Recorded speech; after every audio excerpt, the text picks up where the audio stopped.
merci hein, pour cet passionnant, pour cet exposé. Oui, merci pour cet exposé. Donc la deuxième partie, c'est, si j'ai bien compris, dans la clarté et la probité de ton exposé, la réforme sur les retraites, elle est très bonne, il ne faut surtout pas la retarder, ni l'annuler, et probablément elle ne va pas assez loin. Alors je voudrais savoir si j'ai bien compris. La deuxième partie, la deuxième question, deuxième point, c'est sur la première, sur l'histoire d'un peu l'épistémologie, on va dire.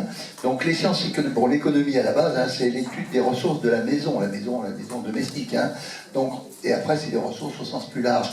On est dans du quantitatif assez facilement, hein. On est dans de la comptabilité un peu. Donc c'est pas très étonnant, il me semble, que les sciences économiques aient pris le pas sur les autres sciences sociales, parce que c'est vrai que quand les choses sont quantitatives, c'est beaucoup plus facile de travailler dessus, de comparer, de faire des statistiques, et de se projeter, de modéliser surtout. Hein.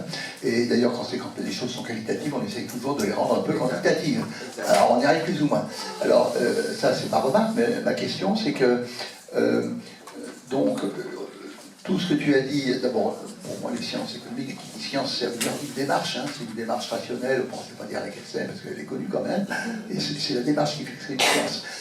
Et est-ce que, du coup, on tombe dans du rationnel à l'état pur, hein, comme tu l'as dit un peu tout le temps, est-ce qu'il y a une place quand même pour du non-rationnel? Je veux dire, par exemple, les émotions, l'intuition, enfin l'intuition, pour moi, il y a beaucoup de rationnel avant l'intuition. Oublions l'intuition, l'ésotérisme, la spiritualité, tout ça, ou est-ce qu'on est purement dans du rationnel pur et dur?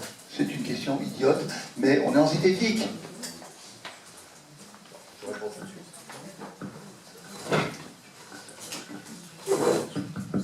Bon, merci Gilles pour ces deux questions. Alors d'abord, première question sur les retraites. Oui, il y a beaucoup d'analystes qui considèrent quand même que proposer, comme ça semble avoir été fait d'ores et déjà à l'Assemblée nationale, la suspension de la réforme Borne, c'est quelque chose qui ne peut que faire empirer la situation budgétaire française. Alors, je vous ai montré des schémas qui montrent la situation démographique. Et la situation démographique impose quand même que l'on tienne compte des raisonnements qu'ont pu tenir eux-mêmes les responsables d'autres pays, car nous sommes pratiquement le seul pays à proposer une telle suspension pour faire revenir l'âge final, l'âge de mise à la retraite qui était prévu de 64 ans à 62. Il y a des pays qui prévoient déjà des âges au-delà de 70 ans dans leur projet, pas pour tout de suite, mais progressivement. Donc, effectivement, la suspension, ça montre... Bon, c'est normal qu'un parti soit partisan, si je puis jouer sur les mots, mais n'empêche qu'on n'a pas affaire quand même là à des points de vue qui soutiennent la critique concernant la rationalité de la proposition. Il va y avoir un alourdissement du déficit budgétaire. Et puis, on a eu la possibilité, depuis la création de notre système de retraite par répartition, de multiplier pratiquement tous les 5 ans une réforme qui rétablit la situation. Là, on fait une marche arrière complète. Autrement dit, ce n'est pas que l'on prévoit une réforme supplémentaire à la réforme Borne, ce qui pourrait parfaitement se justifier. Parce qu'il est sûr que la réforme Borne pêche par le fait qu'elle a été, en quelque sorte, proposée dans des conditions démocratiques très contestables. C'est ça qui justifie, je pense, aussi cette réaction. Et puis, il y a aussi le contexte politique, notre Premier ministre essayant de faire le nécessaire pour préserver la stabilité de nos institutions. Bon, et puis le fait qu'il faut quand même faire en sorte que notre président de la République ne soit pas peut-être trop incité à démissionner pour une raison ou pour une autre. Bon, enfin, il y a un tas de raisons, mais je pense que sur le plan strictement économique, qui est un peu mon domaine, eh bien, effectivement, je trouve ça très, très ennuyeux. Pour ne pas utiliser une expression qui serait encore plus catégorique. On est mal barré. Et la deuxième partie, si tu veux dire. Alors, la deuxième partie. Rationnel à l'état pur ou pas? Eh bien, écoute, Gilles et vous tous, je vais citer une économiste pour laquelle j'ai beaucoup d'estime.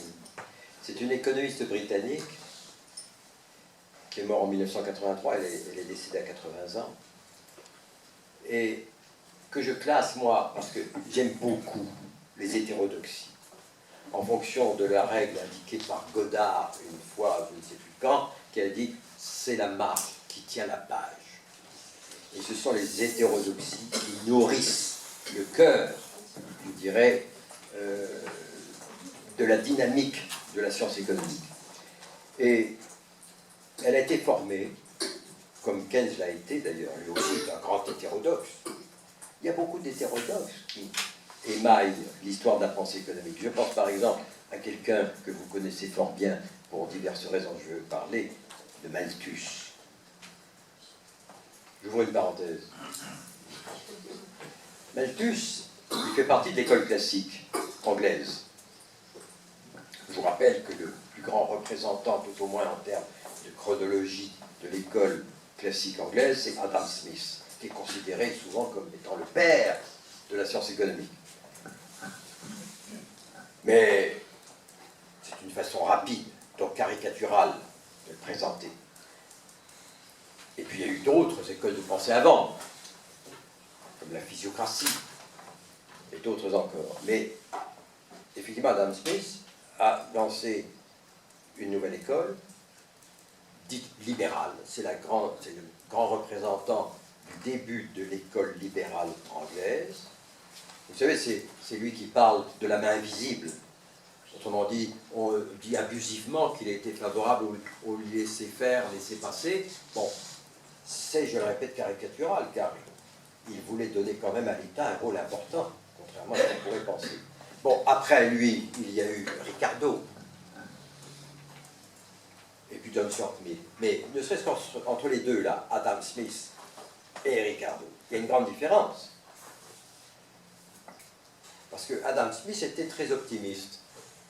Parce que justement, il considérait que le marché allait pouvoir traiter tous les problèmes économiques à traiter.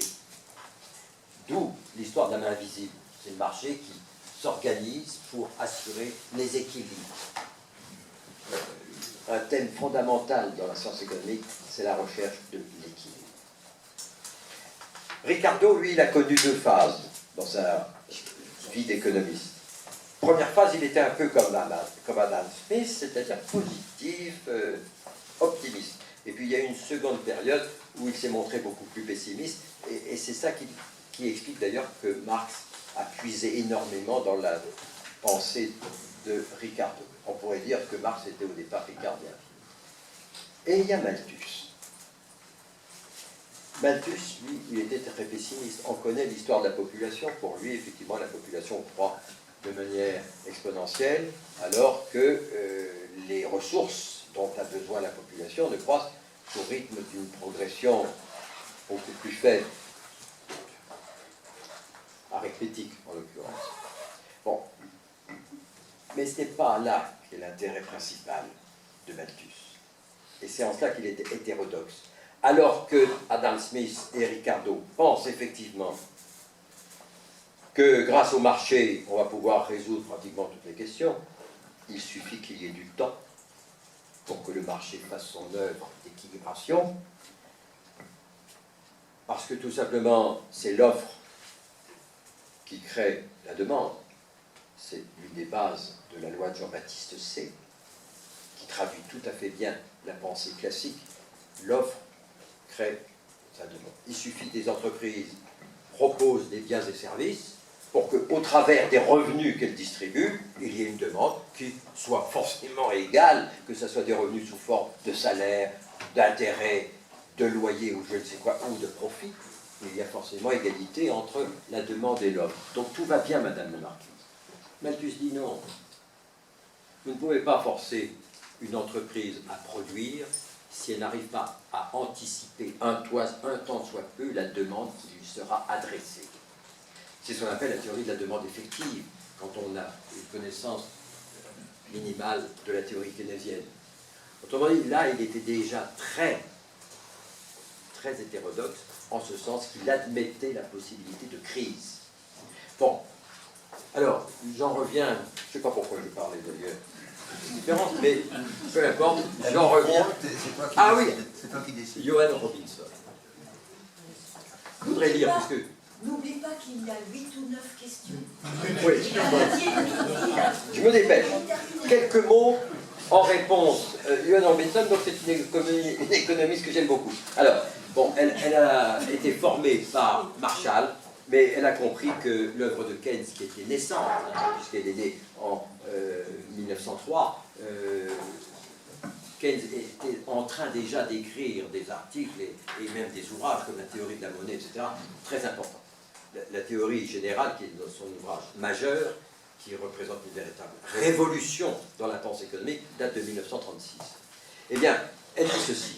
L'idéologie traduit des sentiments qui nous guident dans nos comportements. Elle est aussi une façon de se positionner en se rattachant à un paradigme scientifique ou à une école de pensée. Mais ce faisant, comment peut-on éviter de tomber dans le piège de l'absurde? Par exemple, affirmer que l'investissement public, même s'il est plus bénéfique, ne doit pas être préféré à l'investissement, relève de l'idéologie du laisser-faire. Que faire pour se débarrasser de l'idéologie, ou tout au moins en limiter ses effets et agir en connaissance de cause? Tout d'abord, l'économiste doit être conscient qu'il est imprégné, comme le sont tous ses semblables, de moult considérations idéologiques. Il doit par conséquent être modeste. Ça rejoint ce que je disais moi-même en introduction tout à l'heure. Il faut être modeste. Bon, ben, je pense, Gilles, qu'aucun économiste dira « je ne suis pas rationnel ». Pour assurer la cohérence des raisonnements, il faut raisonnement et rationalité, c'est la même racine. Bon. Alors, il y a quand même un pan important des nouvelles théories économiques qui intègrent ce que tu dis. C'est ce qu'on appelle l'économie comportementale. Et quand j'ai parlé l'autre fois ici même de l'économie expérimentale, j'ai bien eu l'occasion de dire qu'on voulait justement, pour tenir compte de ces aspects très qualitatifs, développer des méthodes où on pouvait observer comment réagissaient concrètement les agences économiques dans leurs principales fonctions, consommation, investissement, épargne, etc. Et donc, effectivement, on a bien compris que dans les comportements économiques qu'on avait pour charge d'analyser, il y avait des éléments qui étaient difficilement quantifiables. Il était même des fois difficile de détecter une grande rationalité dans ces comportements, et donc il fallait en tenir compte à partir d'observations. C'est là où la méthode inductive a un rôle très important. Merci, merci Christian. Question suivante. Nous avons Didier.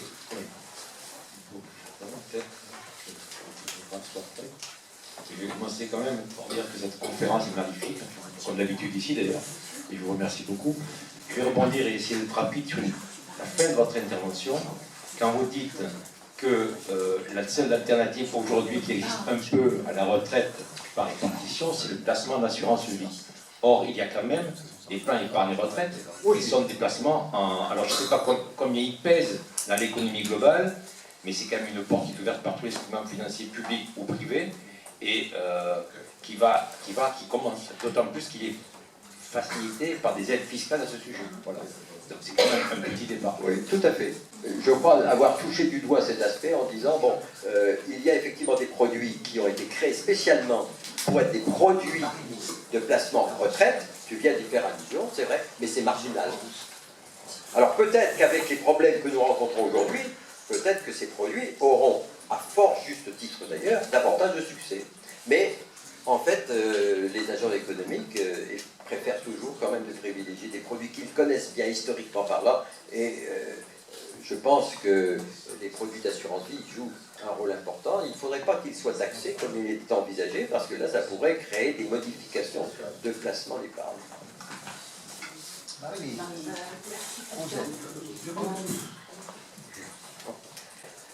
Moi, je m'interrogeais sur la question du doute dans le raisonnement chez l'économiste, parce qu'en fait, moi j'ai l'impression, et ça c'est mon point de vue, qu'on entend un discours assez univoque, alors qu'on est dans un monde très très instable, et je me demande dans quelle mesure l'économiste, il intègre justement les aléas de ce monde instable. C'est-à-dire, je fais référence notamment à la démarche en matière de prospective. Moi j'ai étudié la prospective il y a longtemps, mais je me souviens d'une chose, c'est qu'on travaille toujours sur 3 scénarios. Pourquoi 3, pourquoi pas 4, pourquoi pas 5? Je n'ai pas la réponse. Mais dans les 3 scénarios, il y avait le scénario rose, le scénario gris et le scénario noir. Et chaque scénario donnait lieu à une analyse, et notamment aux effets induits par le raisonnement développé. Et ça, de mon point de vue à moi, je ne le sens pas aujourd'hui chez les économistes. Qu'est-ce qu'ils font du doute? Voilà. Merci Marie-Lise. Alors, l'histoire des scénarios, scénario de base, scénario optimiste, scénario pessimiste, ça c'est très pratiqué, je pense notamment au Conseil d'orientation des retraites. Parce que dès lors que l'on veut faire un tant soit peu de prospective, il est nécessaire de prendre plusieurs hypothèses possibles qui vont réduire l'incertitude des économistes chargés de modéliser le problème qu'ils veulent traiter. Donc, effectivement, ce qui pèse très négativement aujourd'hui parmi ceux qui font de l'économie, mais pas simplement les chercheurs, mais ceux qui sont dans la vie économique, je pense en particulier donc aux chefs d'entreprise, c'est l'incertitude. L'incertitude politique actuelle, vous ne pouvez pas savoir à quel point ça fait baisser les possibilités de croissance.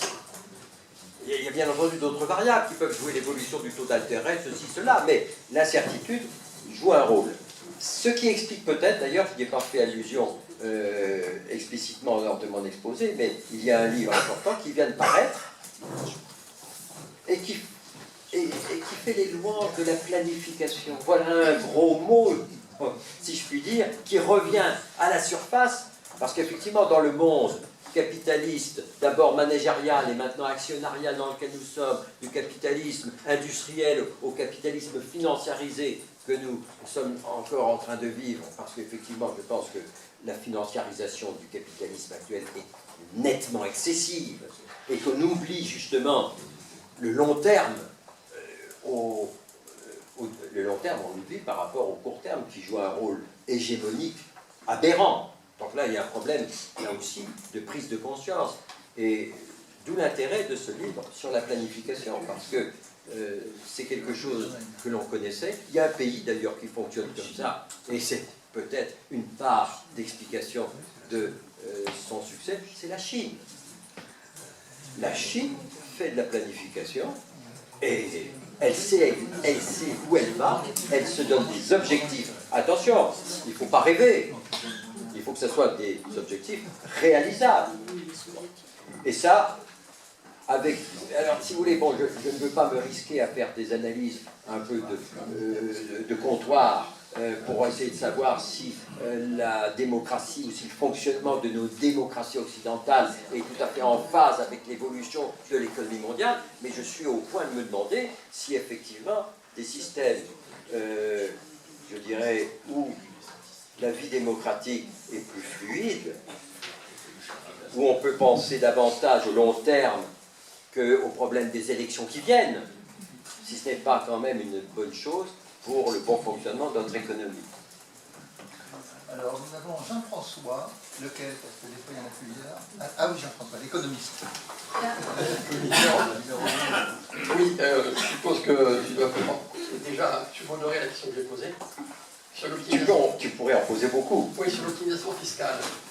On n'a pas abordé le problème de l'optimisation fiscale qui représente à peu près une solution. On invente des taxes, la taxe Zuckman qui ne sert à rien. Par contre, l'optimisation fiscale existe déjà. Elle n'est pas appliquée aux multinationales. Personne n'en parle, tout le monde s'en fout, et j'ai toujours pas compris pourquoi. L'impôt sur les sociétés, qu'on appelle aujourd'hui, c'est ça. L'impôt sur les sociétés, les multinationales n'en payent pas. Il y a une vingtaine d'années, l'IS représentait 10% des revenus de l'État. Aujourd'hui, c'est à 4%. Et dans le même temps, les bénéfices des multinationales ont été multipliés par 5. Cherchez l'erreur. Donc je voudrais savoir, comment tu vois ça, cette optimisation fiscale, qui est une fraude massive et dont tout le monde se fout complètement. Une fraude, c'est pénalement...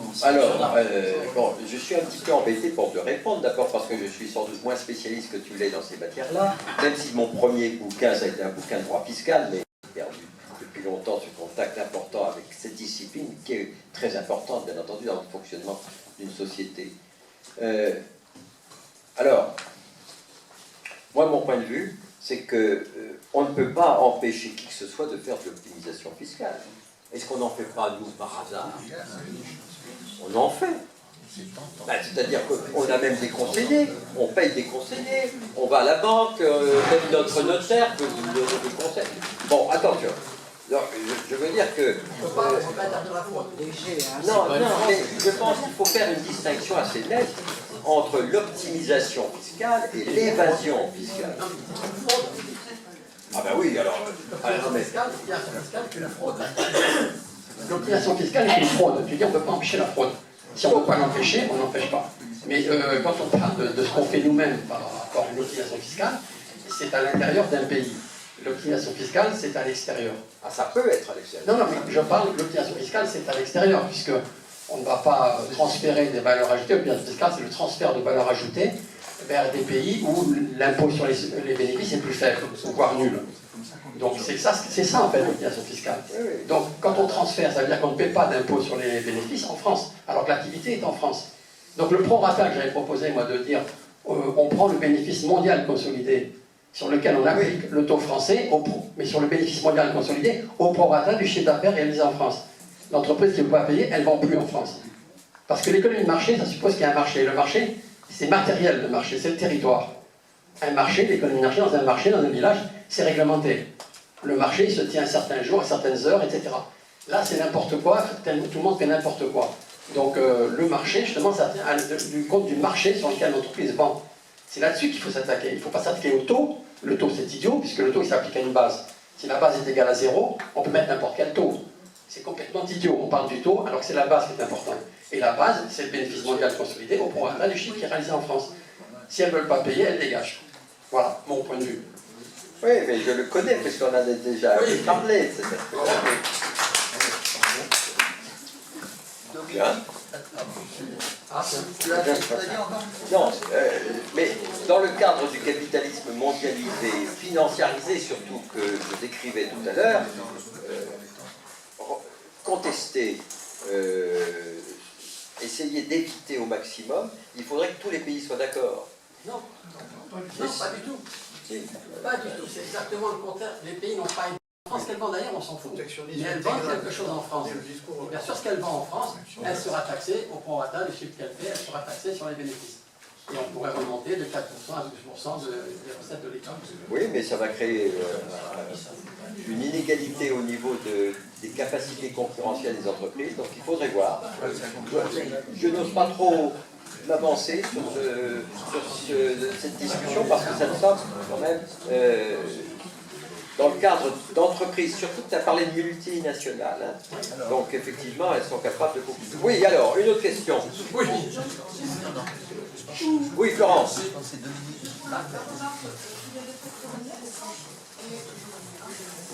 On n'entend rien.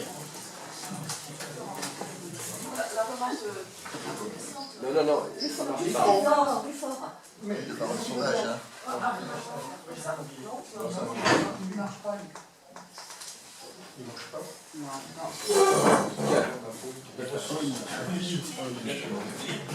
Et là. Ah, voilà. Oui. Merci beaucoup. Bon, oui, la remarque était. Merci d'abord tout d'abord pour l'exposé, qui était vraiment passionnant, très intéressant. Vous vous êtes adressé à des personnes, je vois, qui sont très très pointues, très formées sur le sujet, mais également à des personnes comme moi qui ont besoin de beaucoup de clarification, beaucoup d'apprentissage, qui ont besoin d'apprentissage, et c'est très pédagogique.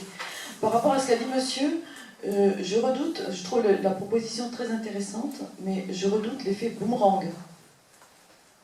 C'est-à-dire que si on agit, si on prend une mesure de ce genre, je pense qu'il faut attendre au retour que nous aurons des pays extérieurs. Si on s'en prend à par multinationale en France, on peut agir par rapport à son bénéfice en France, mais que va-t-il se passer pour le pays dans lequel l'entreprise a son siège? Tous les pays peuvent faire pareil, c'est pas une question de siège. Ça n'a rien à voir avec le siège.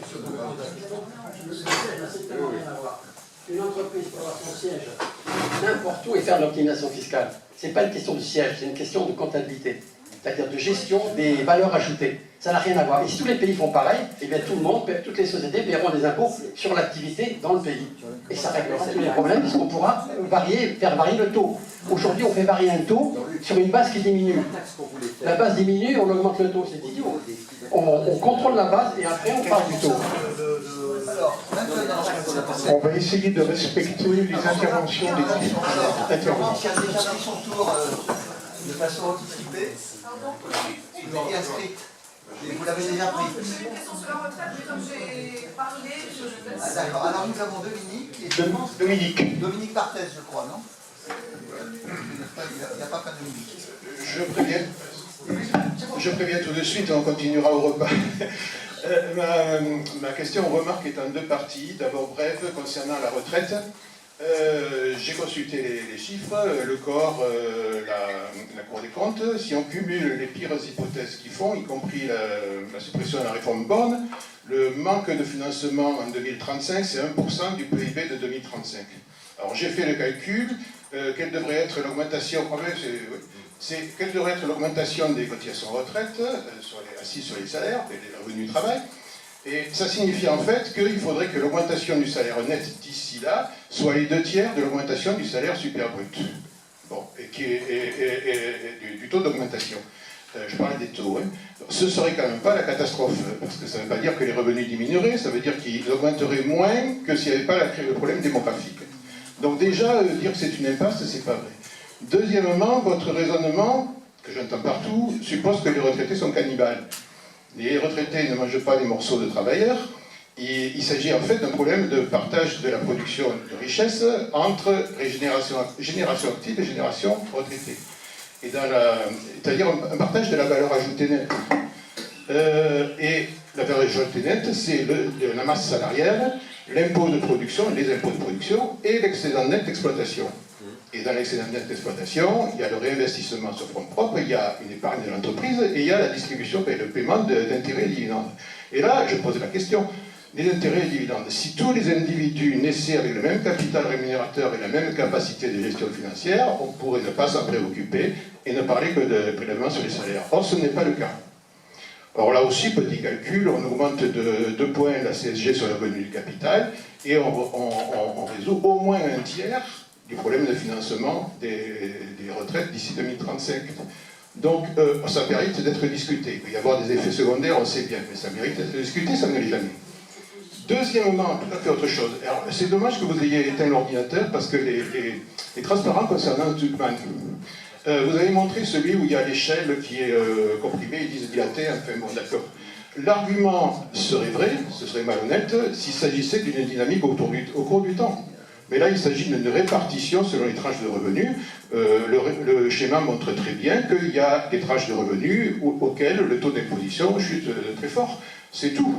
Ça n'a rien de malhonnête. Si c'était une dynamique au cours du temps, oui, ce serait malhonnête.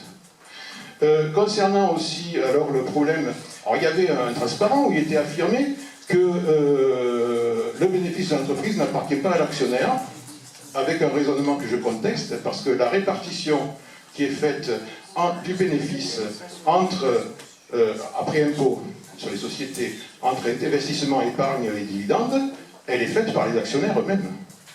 Et dans les startups dont vous parlez, il y a justement un actionnaire dominant qui est le fondateur. Et donc l'argument ne tient pas, parce qu'en fait c'est l'actionnaire dominant, il décide de combien il va toucher. Il y a aussi l'argument des startups, alors là ça me sidère, parce que les startups, c'est vrai qu'au début il y a un fondateur, mais ensuite dès qu'elles commencent à être importantes, il y a plusieurs actionnaires, y compris des fonds d'investissement. Donc j'aimerais voir combien il y a de startups en France dont le fondateur a effectivement des parts qui valent plus de 100 millions d'euros. À mon avis, il n'en existe pas. Si, il y a Voilà. Mistral. Hein? Mistral. Mais Mistral, le fondateur, non, Mistral a une capitalisation estimée, d'accord, mais la part du fondateur, c'est pas celle-là. Mais j'ai pas dit que la part du fondateur c'était la valorisation de la société. J'ai répondu à ta question sur le fait qu'il possédait plus de 100 millions il possède effectivement une valeur théorique de ces actions qui est de plus de 100 millions. Moi, ce que j'ai lu, c'est que notre ministre des comptes numériques, sa part à lui, elle est déjà de 70 millions et il a mis 178 € dans le capital à l'époque. Oui, d'accord, mais bon, là, moi j'ai entendu que c'était plutôt la capitalisation de l'entreprise. Mais de toute façon, si l'entreprise n'est pas cotée en bourse, la capitalisation, si elle est cotée en bourse, c'est purement, excusez-moi, si elle est cotée en bourse, c'est spéculatif. Donc rien n'empêche d'estimer le capital autrement, dès lors que l'entreprise ne fait pas de bénéfices, de l'estimer autrement que par le cours de bourse. Ça, c'est un détail d'évaluation du capital. Donc c'est un détail. Oui, c'est la question. Voilà. De plus, excusez-moi, non mais c'est parce que en fait, la question je regrette, mais je réponds au raisonnement qui avait été fait, c'est tout quoi. Voilà. Qu'est-ce que j'avais vu également concernant l'évasion fiscale, on évoque le Danemark, seulement au Danemark, l'outil de travail, c'est-à-dire les actions du patron, n'étaient pas comptées, et c'est ça qui a créé une évasion massive. Si on enlève cet effet, c'est qu'il y a eu beaucoup moins d'évasion que ce qui a été dit au... Bon, il y a eu 35% d'évasion. Voilà. Donc on pourra en discuter plus tard, mais je trouve qu'il y a beaucoup de propos hyper simplistes sur la question qui ne sont pas plus honnêtes que les propos analystes. Alors, on peut attendre si la présidente est d'accord, qui posera la dernière question. On a demandé d'intercaler une supplémentaire. C'est ton prénom. C'est qui d'ailleurs? Il avait son tour d'ailleurs. Bernard. Bon, je vais faire dans le simple, espérant que vous ne m'accuserez pas de simplisme, mais revenir sur les retraites, la crise du financement, et parce que c'est intimement lié, et puis merci de nous l'avoir souligné, Christian, le problème de la crise démographique. En voyant les choses avec beaucoup de recul, alors vous allez me dire peut-être trop, parce que ici, finalement, ça ne concernera pas leur mort. Mais la même chose dans une école maternelle, peut-être que les enfants y seraient beaucoup plus sensibles. Le système de financement par capitalisation, le système de financement par répartition aboutissent à la même crise. Pourquoi? Pourquoi le système de répartition ne fonctionne pas, ne fonctionne plus ou rentre en crise? Parce qu'il n'y a plus assez d'actifs pour payer les retraites. Donc, ils ne peuvent pas dégager de pouvoir d'achat pour les retraités qui ne peuvent pas le manifester. Et le système par capitalisation, on arrive exactement au même résultat, mais en fonctionnant un peu symétriquement. Vous allez accumuler du pouvoir d'achat, c'est ça la capitalisation. Et au moment où vous allez vouloir le libérer, vous allez le libérer et le manifester sur quoi? Eh bien sur l'absence des populations adultes ou productives qui seront en nombre insuffisant. Je prends un exemple un peu caricatural, encore une fois. Vous capitalisez en achetant 3 appartements. Vous avez pu le faire. Et le jour où vous arrivez à la retraite, vous les mettez en location. Parce que c'est là que vous allez retirer les revenus de votre retraite. Et qu'est-ce qui va les louer si vous n'avez plus de jeunes? Si la crise démographique a été telle qu'elle a tari la reproduction, ce qui est le cas, et on y va direct. Donc, en simplifiant, en voyant les choses avec beaucoup de recul, alors peut-être un peu trop, et puis ça nous concerne moins, il faut dire les choses comme elles sont. À long terme, nous serons tous morts, en espérant que le terme soit le plus long possible, mais ce sera le cas. Ce ne sera pas le cas pour nos enfants et pour nos petits-enfants. Donc, quand on essaye, puisque Christian, tu l'as montré là aussi, de relancer la démographie avec des politiques natalistes qui sont des politiques de distribution de prestations. Donc c'est purement monétaire, ça ne marche pas. Et même si on regarde un peu les courbes, ça fait presque le contraire. On est donc, et tu l'as souligné, dans un problème qui n'est pas un problème économique, qui n'est pas un problème démographique, on est donc dans un problème de civilisation. Donc c'est finalement le système qui fait mouvoir notre civilisation. Je peux comprendre que c'était le système capitaliste, peut-être qu'il ne marche pas si bien que ça. Là aujourd'hui il marche bien, pas de problème. Dans 10 ou 20 ans ou dans 50 ans, nous ici on s'en fout. Mais on a quand même des enfants et des petits-enfants. Christian, tu as quelque chose à dire? Oui, alors, par rapport à ce que vient de dire Bernard, ça rejoint un petit peu le raisonnement que j'ai tenté de tenir le mieux possible. De toute façon, dans les deux cas, il y a un prélèvement sur le PIB. Mais en réalité, si le PIB, pour une raison ou pour une autre, y compris pour une raison démographique, a tendance plutôt à baisser, le problème se pose dans les deux systèmes. Bon. Alors, il y a le cas aussi, chacun des deux systèmes présente des risques, et le risque qui est très souvent avancé pour contredire un petit peu l'intérêt de la capitalisation, c'est qu'effectivement, s'il y a une crise financière, autrement dit, une détérioration du cours des titres, qu'il s'agisse d'actions ou d'obligations, là, effectivement, le gestionnaire du fonds de pension peut être dans une situation catastrophique. Et d'ailleurs, il y a comme ça des fonds de pension qui ont lâché complètement et qui ont fait faillite. Et donc, tous les retraités qui étaient attachés à ce fonds de pension ont tout perdu. Bon, surtout que des effets dominos peuvent jouer. Enfin, une crise financière de ce type a beaucoup de chances, malheureusement, d'être catastrophique. Je voudrais dire quand même un mot à Dominique, parce qu'il m'a chatouillé sur un certain nombre de sujets, et comme il dit lui-même, on va pouvoir en parler pendant le repas, puisqu'il a la gentillesse de se joindre à nous. Bon, je ferai simplement une réflexion à propos d'un schéma qu'il a contesté, c'est le schéma où on voit qu'il y a une retombée sur des centiles, alors que le reste du schéma est fait avec des déciles. Demi-déciles au lieu de Oui, déciles. ou des ventiles alors. Bon, la question, je ne conteste pas d'ailleurs le raisonnement qu'a tenu Dominique. Ce que je veux dire simplement, c'est que mon propos, ça a été de montrer le poids de l'idéologie. Et ce que je voulais montrer, c'est que c'était un graphique qui avait l'intention de tromper. Parce que Dominique a eu la capacité de faire des recherches, de faire des études sur ce type de questions, et donc il a les yeux grands ouverts. Et quand on regarde la télévision et qu'on voit des personnes intervenir sur un plateau où il y a et qu'on projette ce graphique, on a l'esprit faussé, qu'on le veuille ou non. Voilà, c'est ça que je voulais contester en relation directe avec mon sujet. Il est 12h30. Oui, alors. C'est l'heure de passer la parole à Madame la Présidente. Oui, alors, merci. Pour une dernière question à laquelle tu n'auras pas le temps de répondre, mais peut-être pourras-tu donc y réfléchir pour une prochaine fois, puisque c'est en fait une question méthodologique, de méthode, c'est-à-dire à quel moment quelque chose qui a été établi, par exemple un graphique, et les conséquences de telle action, à quel moment cet élément-là prend statut de preuve. Et par exemple, dans la discussion qu'on vient d'avoir et dans les questions qui ont été posées, de quelle manière, je reprends par exemple ce que vient de dire Bernard, puisque je l'ai tout à fait en tête, à partir du moment où effectivement il est clairement établi que les aides à la natalité, les aides financières ne produisent aucun effet. Voilà. Est-ce que, par exemple, ce constat, est-ce que c'est quelque chose qui peut avoir statut de preuve pour une réflexion qui, effectivement, nous incite à trouver d'autres solutions, puisque finalement, à mes yeux, c'est la preuve que ça n'était pas la bonne solution. Voilà, je ne fais que poser la question, malheureusement, donc peut-être pendant le repas, tu pourras y répondre, puisqu'il est 12h30 et que nous devons terminer. Alors là, Excusez-moi.